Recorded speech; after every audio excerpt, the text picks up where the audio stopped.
this morning. We're having a little bit of problems with the Techno here. Everything's kind of slowed down. And yesterday I actually get it off, so we'll see what happens. So I think it actually just kicked on. So again, if those of you who missed it, welcome to Fabulous Fridays. This is our Bible study that we're doing, what I call Ezekiel 101.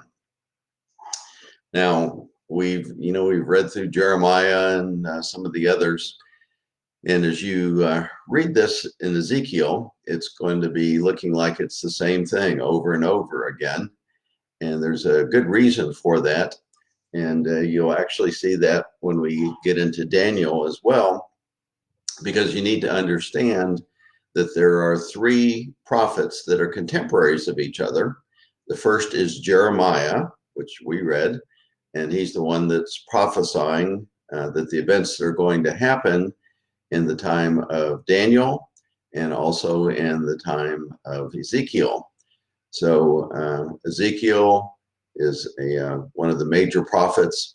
It's another long book. It's actually the last of the really long books. It's 48 chapters.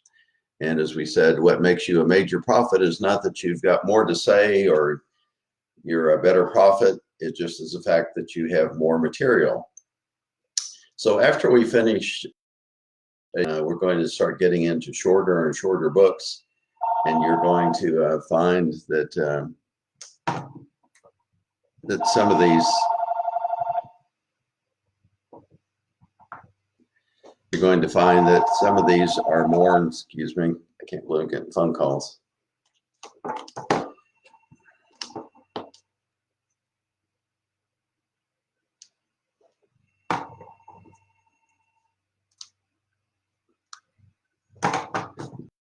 To find that more and more of these books are going to just keep getting shorter and shorter, and it's going to be a lot easier to read through, but you'll find some of the weeks now we're going to be going through 2, sometimes 3 books.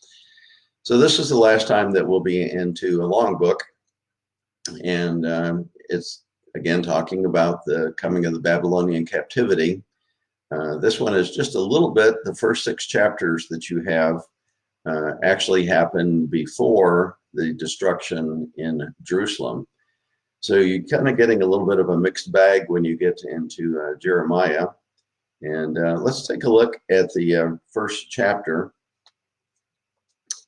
of Jeremiah. If you look at Jeremiah 1, in the Old Testament, if you want to know what the books are about, usually that first little bit that you find, the first 10 verses or so in the first chapter, tell you an awful lot ready to happen. So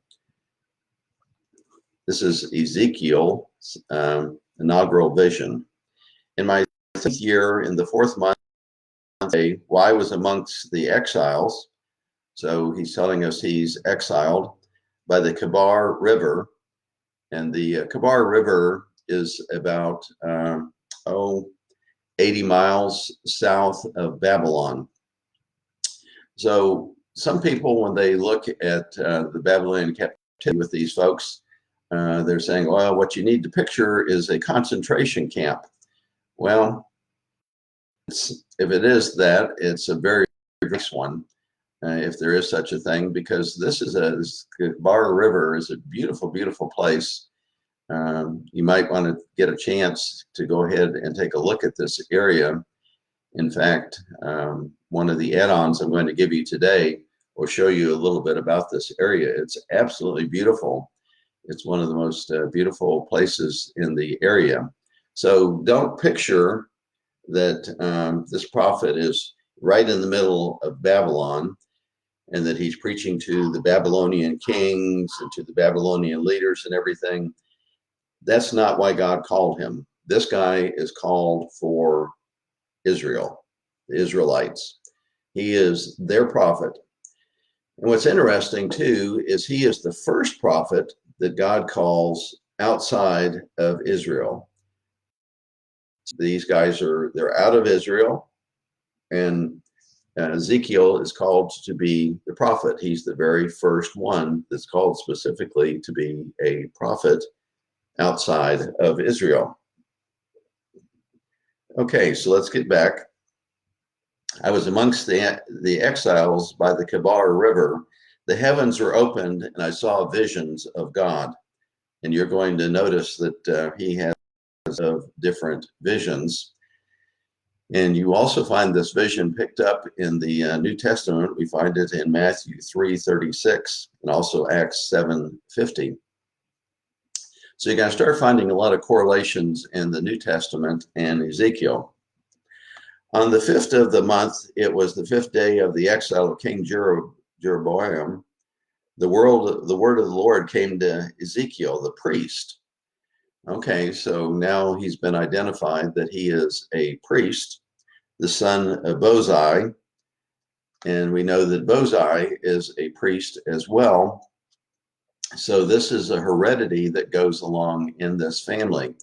It's a family of priests. So as we're looking at this, you have to kind of play that in. So here's the daddy, who's a priest. There's a long line of priests in his family. And by saying that he's a priest, that is a little bit of a misnomer, because in essence, how should I put it? Jeremiah at this point, he's more like a seminary student that's getting training to become a full priest. Because in that day and time, what happened was that when you do your studies, and you pick up your studies at about the time of Jeremiah, he's about 25 years old, and you would study in something like a seminary. It would be a rabbinical school, and you would learn how to be a priest. And in that day and time, after you hit age 30, then that's when you were inaugurated, we would call ordained, to become a priest. And there would be a big ceremony, and everybody would be excited. And so he's kind of in between right now. He's not really a full priest, but he's studying. So people probably understand him as a priest. In the Protestant church and many of the different denominations, we have two different kinds of people. We have people that are ordained, and those are normally seminary graduates. And then we have those who are licensed, and those people are the ones who are getting ready. They're studying. They usually are under the tutelage of a minister someplace that is ordained. And so they are the ones that are kind of moving right along and getting ready to become fully ordained. Other churches have little different varieties of that. In the Methodist Church, we ordain elders, and we license deacons, or sometimes they ordain deacons to be deacons. And the way that you become an elder is you're a seminary graduate. The way that you become a deacon is that you take classes. You don't necessarily have to go to seminary, but the church will provide classes. And the problem there is that the education never stops, that you just keep going to classes and going to classes and going to classes. But that has been a way that the Methodist Church has been able to keep up the large number of clergy that they need. So all of that to say that at this point, Ezekiel is kind of in training. We know that his daddy was a priest, and that they're by the Kebar River, which again is about 80 miles south of Babylon. So he's not right in the big city. He's out in the countryside in a beautiful, beautiful area. But if you're exiled, I guess it doesn't make a whole lot of difference. Okay, so let's pick back up to verse number 6. There the hand of the Lord was upon him. I looked, and I saw a whirlwind storm coming out of the north, an immense cloud with flashing lightning and surrounded by brilliant light. The center of the fire looked like glowing metal, and the fire was what looked like 4 creatures. In appearance, their form was human, but each of them had 4 faces and 4 wings. Their legs were straight, their feet were like those of a calf, and gleamed like the burning burnished bronze. Under their wings, out of their 4 sides, they had human heads. All 4 of them had faces and wings, and the wings of one touched the wings of another. Each one went straight ahead. They did not turn as they moved. The faces looked like this. Each of the 4 had the face of a human being. and on the right side, the face of a lion, on the left side, the face of an ox, such also the face of an eagle. Such were their faces. They each had two wings spreading out upward, each wing touching that of the creature on either side, and each of them had two other concerning their bodies. Each went straight ahead. It just kind of goes on and on about his visions. So when you read Jeremiah, you looked at Jeremiah and you said, well, I've seen a lot of this before. We're not going to find that with Ezekiel. You're going to find all kinds of different things.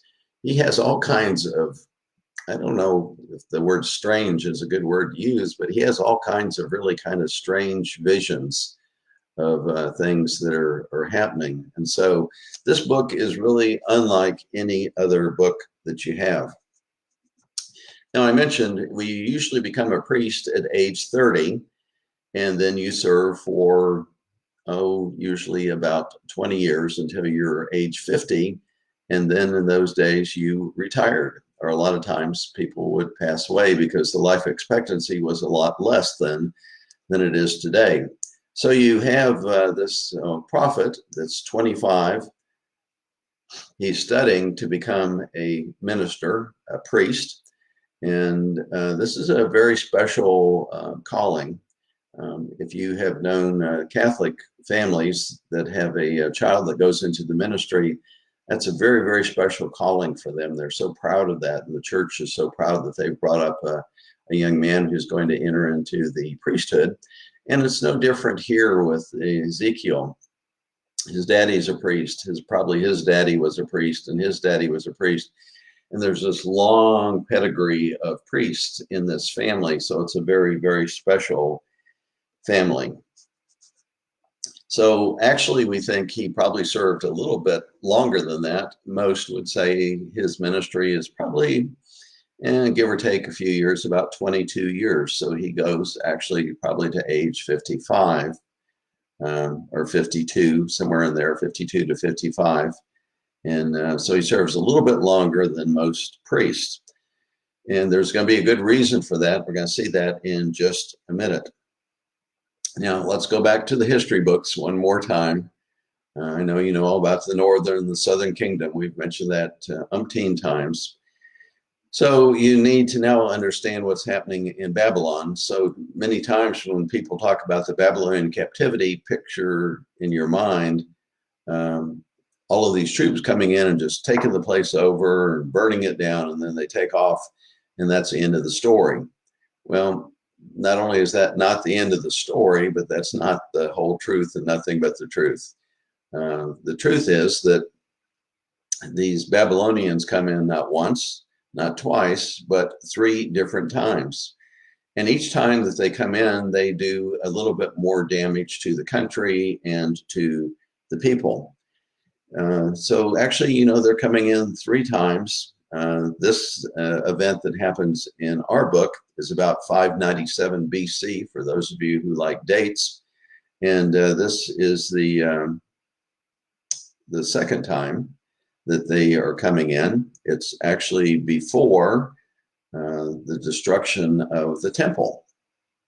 And so the first 6 chapters that you're going to read are actually before the destruction of the temple. So it's kind of a piecemeal book in that different things are happening. He has visions. And so it's never going to be boring, because there's always something really interesting and something that's you look at and say, this sounds a little bizarre to me. And so this is one of the books that's going to really keep you going and keep you alive and keep you moving. Now, in this 3rd time that they come in, what happens now is that 10,000 people from the kingdom of Judah are taken away. They're moved on out.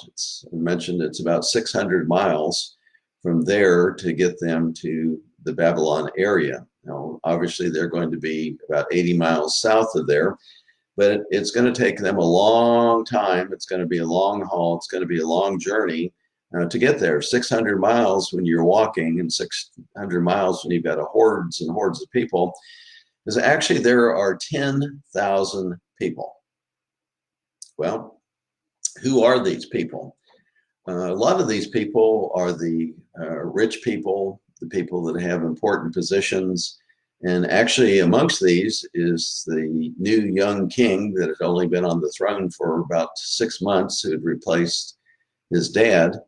So, I mean, let's be fair and say he really doesn't have a clue about being a king. And now he's not going to be the king in the place he thought he was going to be the king. So he has a big, long learning curve.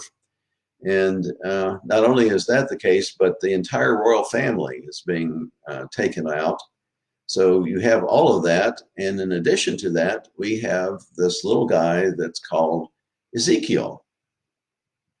So Ezekiel's amongst this horde of people of 10,000 people, and he's on his way to who knows where. He doesn't have a clue where he's going, but in his mind, he's thinking about becoming a priest. He's got 5 more years. He's 25 years old when this happens. And so once they do get to Babylon, I think the Bible kind of gives us the hint that he goes with some of the artisans and some of the people that do things for a living, make things. And he does that for about 5 years while he's continuing his study to become a priest. But this is where you find that God's ways are not always our ways.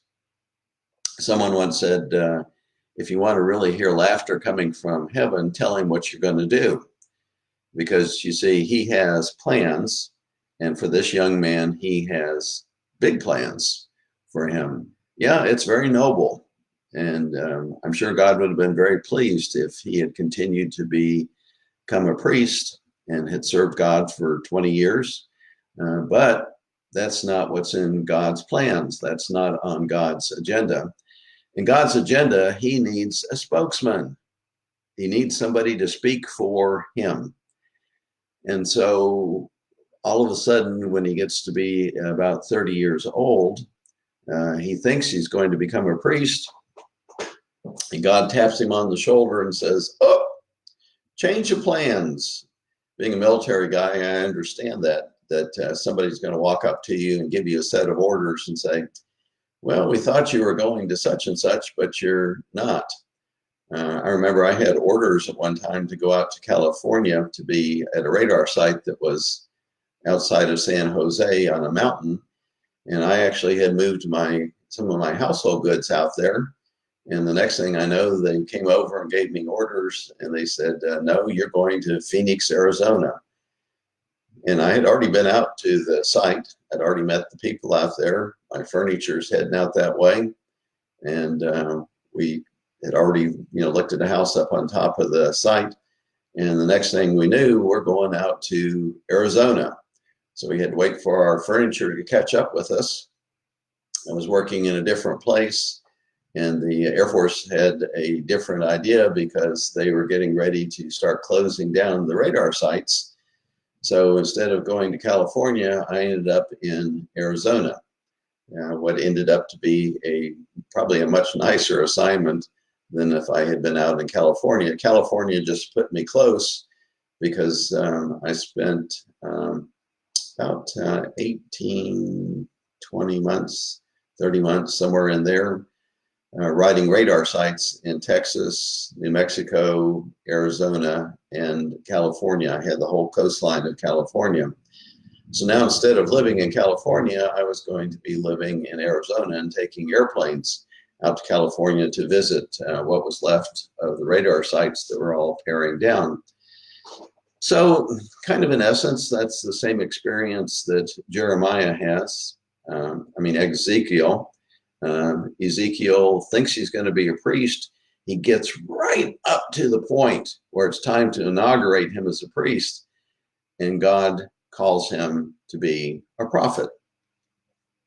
Again, now he's outside of Israel, so he's the first prophet outside of Israel that's being called to be a prophet, not to the Babylonians, but to the Israelites. Because again, keep in mind, he's 80 miles south of Babylon, and they're paying attention to him, but I mean, it's not like you would be a slave. Most of these are aristocratic people, and they just, to some degree, kind of let them be. They take advantage of some of the things that they can do, but on a whole, it's a little different than the other folks that are in captivity. But captivity is captivity is captivity. Okay, so we mentioned that Ezekiel is a contemporary of Jeremiah and Daniel. Now, obviously, Daniel comes along before Ezekiel. He's there for almost 10 years before Ezekiel shows up. And then we also have Jeremiah is prophesying back in Jerusalem.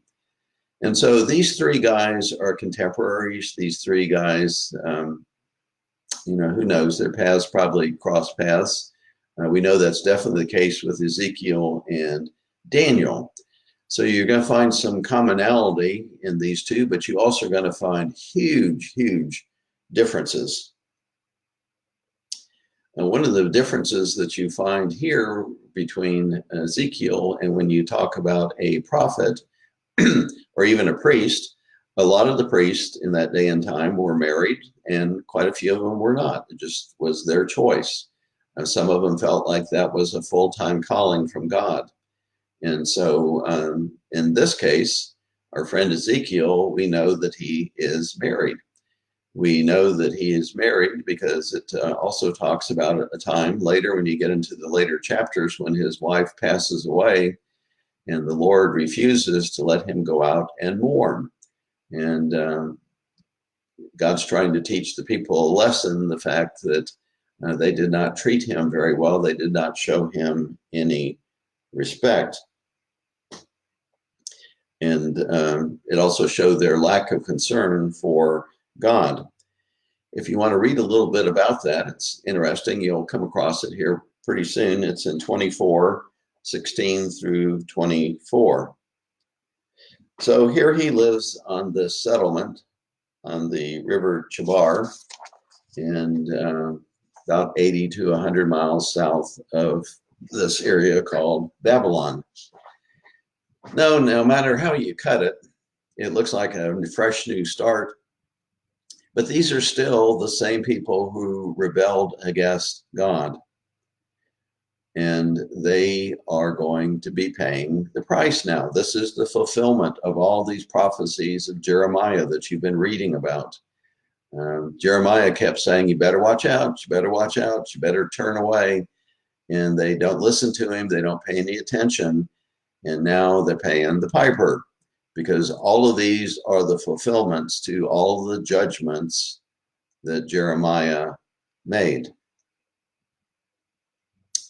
Well, Ezekiel's not going to be that much different in some ways, because from chapter 1 until chapter 32, to the end of 32, you're going to find more and more and more judgments. But in essence, what you find in the book of Ezekiel, this is about 22 years of teaching, 22 years of judgment, 22 years of proclamations, 22 years of sermons is the best way to look at it. Out of my garage, I have a 4-drawer file of most of the sermons that I've preached in a 50-year career. So Ezekiel has a book, and that's his file drawer. It's his favorite experiences from 22 years of being a prophet. But again, when you look at the first 32 chapters, you're going to say to yourself, well, this sounds just kind of like Jeremiah. Well, the reason for that is these are judgments, judgments, judgments. And then the good news is when you get to chapter 33 through the end of the book, chapter 48, they are now beginning to get a sense of what? Of hope. And that's one of the big things about Ezekiel, is if you can stay with him long enough to get into chapter 33, everything from there on out is going to paint a picture of hope. Now they are going to own their own land. In other words, they're going to get another tryout in the land of milk and honey, the land that was promised to Abraham and the covenant that was there. So why is this book important?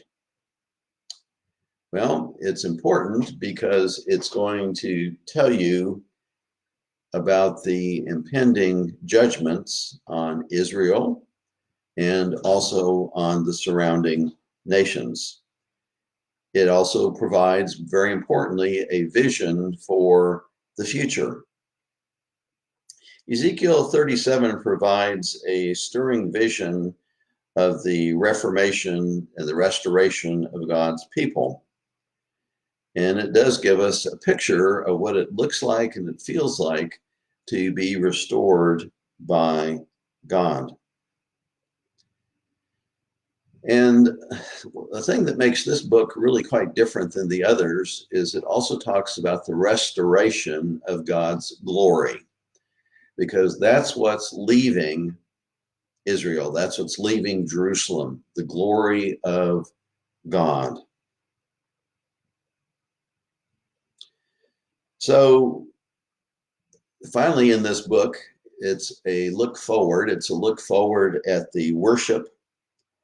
It's actually, you're going to find some Christ moments in here about Christ's return and the end times and his rule over Israel and the other nations, and that he will be on the throne of Israel for a period of 1,000 years. So you might ask the question, what's the big deal in the book? Well, the big deal is that this that you're reading, this is not punishment for punishment's sake. There's a means to God's ends here. He's bringing these people that have been rebellious, and that's what got them there. They have been disloyal to him. They have gone after pagan gods. They've disrespected him, and it goes on and on and on, all the stuff that you could say. And so the means to the ends is that he's going to bring these people to what? To repentance and to humility. That's what God's looking for in this experience. He wants them to repent. He wants them to become humble. He wants them to become dependent on him. He wants to restore that covenant. So in other words, they're going to go back and start over again, and he wants to be sure that they're prepared before he takes them back into the promised land. And the problem with that is they have lived in sin and rebellion for so long, they don't really know the difference. And so God's going to have to soften their hearts and soften their minds and soften their souls before he's able to bring them back.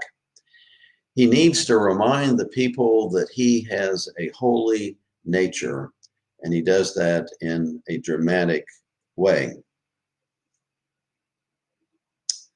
And one of the dramatic ways that he does that is after centuries of warning people, after centuries of sending prophet, God decides to use a more significant action. A more significant action is required to remind his people that they didn't keep the promise, that they messed up, they blew the covenant. And because of that, that's why they are where they're at. They're no longer in the promised land. They've now been taken captive by these Babylonians. They're 600 miles away from their homeland. And so Ezekiel has a very narrow view. He doesn't have to go around like Jeremiah did and talk to kings and to the royalty and to the priests and everything. He has a very narrow crowd, and his crowd is that 10,000 people that are in exile. Again, he's the first prophet that's been called to be a prophet outside of Israel. So he's going to spend his days ministering, not as a priest, but as a prophet, because God changed his call. That's what God wanted. So all these years, Ezekiel's been wanting to be a priest, and now all of a sudden he's changing his vocation, and God's making him a prophet in a foreign land, a prophet specifically to the nation of Israel and nobody else. That's his job. His job is to get these people in the next generation ready to go back in to the promised land so they don't blow it again, so that they're able to stay there, so they're able to keep the covenant.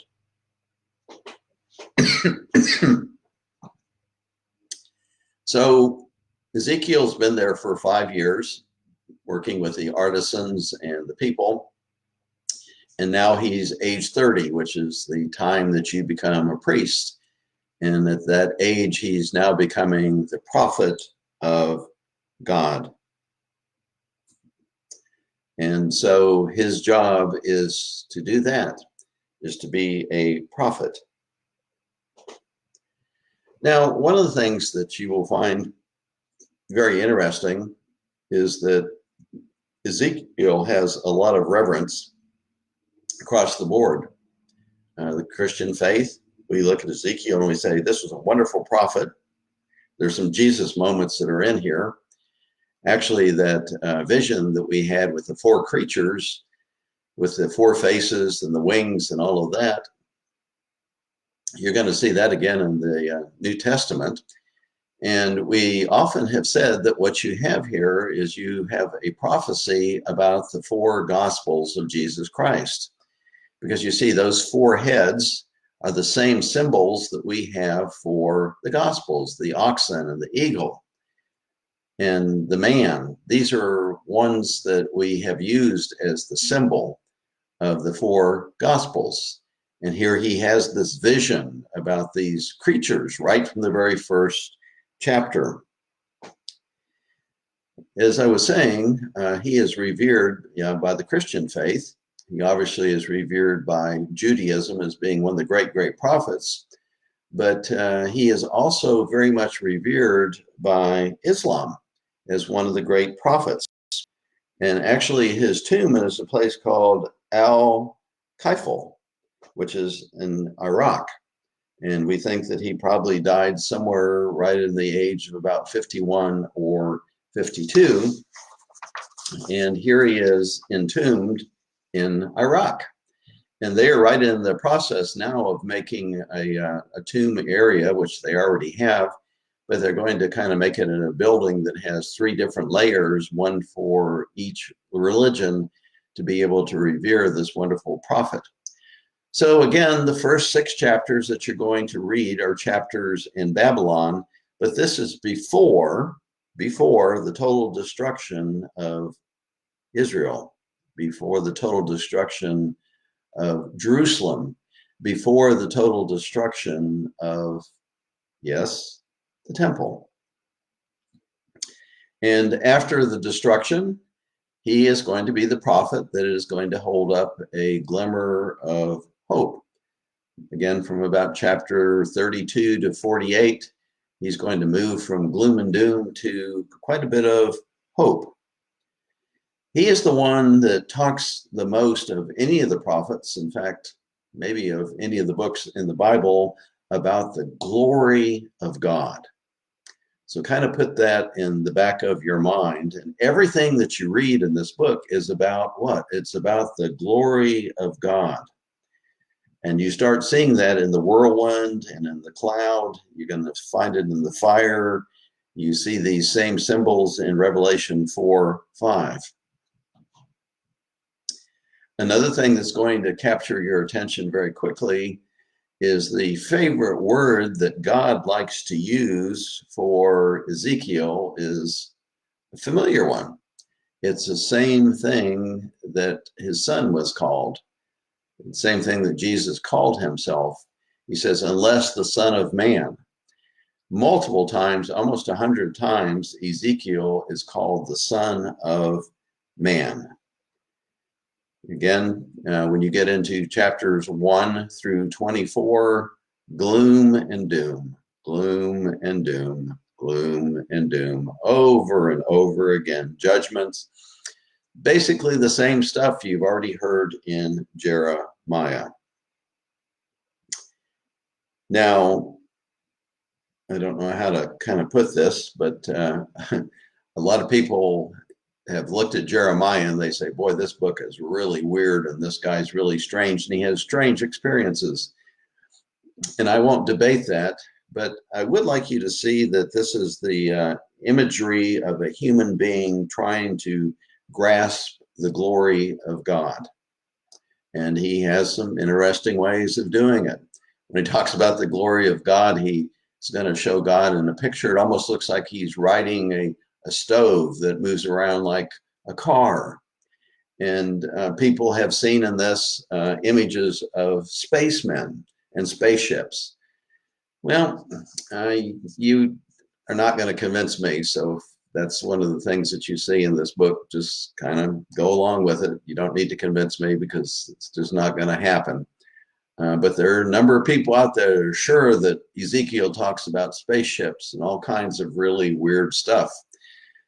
But from my viewpoint, just this is a mind that's trying to imagine the glory of God, because that's what this book is about, the glory of God.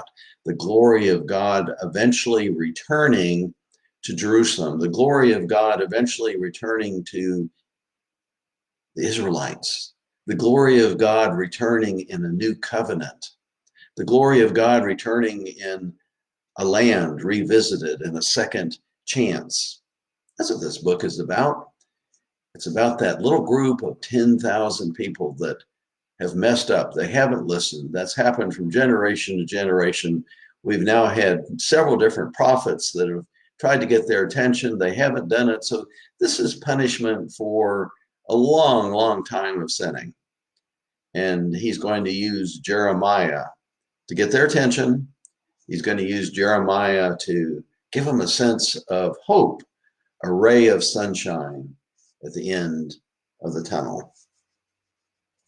So I hope that gives you a little bit of an overview. Next week, we'll take a look at chapters 1 through, or this week, actually, we're going to take a look at chapters 1 through 33. And then we'll pick it up from 34 to 48 next week. And so are you ready for your next set of voices? I think you're going to enjoy this. A couple of them are familiar. One of them is not. So if you've got your pen, and the first one, go to your, where it says search up on top. And you want to put in overview, Ezekiel 1 through 33. Bible Project. These are all going to be on YouTube. Overview, Ezekiel 1 through 33, Bible Project. And this is that little sketch type that you have seen all along that we have used to give us a quick understanding. It's a good way that they break down and will show you the Bible in this particular juncture is in about 5 different parts, and they'll share with you about each one of those parts. It's only 7 minutes and 24 seconds. And then when a new one, which has become a kind of a good habit that we have in this, is our friend Pastor Landon, and this one is called Ezekiel in 9 minutes. Ezekiel in 9 minutes. Pastor Landon, Landon. And this is also a YouTube, and it's Ezekiel 9 minutes. That's what it is. It's 9 minutes and 33 seconds. Now, Ezekiel has some really strange visions. So I want to give you kind of a visual of this. It's also a nice visual about this Kabar River where he lives. And I think it will visually help you to understand some of the things that you're going to encounter in this book. So I'm going to add one more. It's just short. So when you add all of these up, you're only at about 22 minutes. You've already listened to me for about 42, so that's going to seem short. So the last one is called just simply Ezekiel chapter 1. And again, it's on YouTube, and it's going to be kind of an animated one for most of the parts. And it's only 6 minutes and 3 seconds. And this one is going to give you a visual look at these 4 creatures that come out. It's going to give you a visual look of what glory looks like to the mind and through the eyes, and maybe prepare you just a little bit better for what you're getting ready to encounter with what can only be called some really weird stuff in the book of Ezekiel. So it's Ezekiel is the most visual prophet that we have. And so I think you're going to really enjoy it. I think you're going to run across passages that you've heard over and over again. You're going to find some new passages.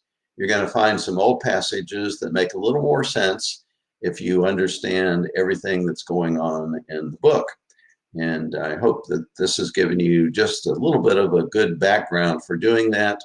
And then next week, we'll dig a little bit deeper into chapters 32 and on. So I hope you have a wonderful day. I hope that you will join us at noon today. We're going to be closing up on our series that we're doing on hymns and the stories behind them. And this is a really, really special one. And I'd be willing to bet that you can guess what it's going to be. So please join me for that this afternoon at 12 o'clock. And we hope you have a wonderful, wonderful weekend. I'd like to invite you to join us at 11 o'clock for our worship service, which will be on the website. It is also on our Facebook that you're watching right now. Vicky's going to be singing a solo for us. Ellen's going to be playing the organ. Jim's going to be leading some singing. Karen will be getting the song sheets up for you, and as well as the bulletin for this coming Sunday. I'll be doing the preaching on Ezekiel.